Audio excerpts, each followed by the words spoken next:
Guys मैं हूँ अलबादी और देखिए अलबादी ब्लॉग। तो गाइस देखिए आज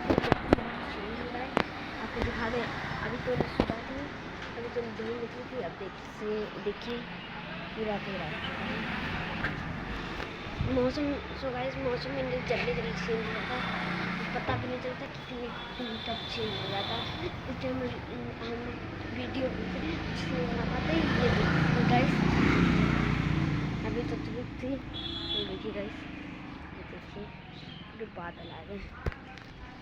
तो इसलिए गाइस हम लोग सही से वीडियो नहीं बना पाते, इसलिए आज का प्लान है हम लोग का जाने का। तो मिलते हैं आपसे खाने पीने के बाद।